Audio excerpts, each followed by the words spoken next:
Welcome to the Tech Egg. Don't get scrambled. Enjoy the video. You'll start by confirming essentials. Sign in with the same Microsoft account on both devices and put the console online. Once done, make sure the console's remote features are enabled and that app connections are allowed in settings so your phone can discover it.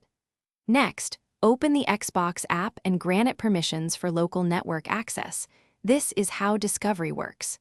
If your console isn't visible, toggle network or sign out, then back in to refresh device lists before moving to pairing steps. Now focus on the app flow. Open the Xbox app and tap the console icon, then choose Add a Console or Connect.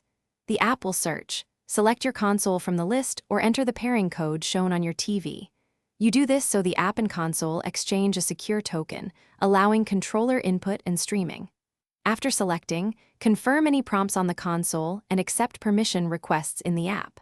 Once paired, test by launching a game streaming session or controller input to verify responsiveness.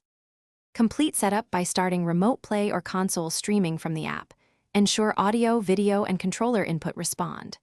If performance is poor, make sure both devices use the same 5 GHz Wi-Fi or wired Ethernet for the console, then lower streaming quality and app settings to reduce latency. If nothing discovers the console, restart the router, console, and phone sequentially, then repair in the app. This clears stale connections. Finally, sign out and back into the Microsoft account only if reboots don't resolve. Thanks for watching. Consider subscribing if I helped unscramble your problems.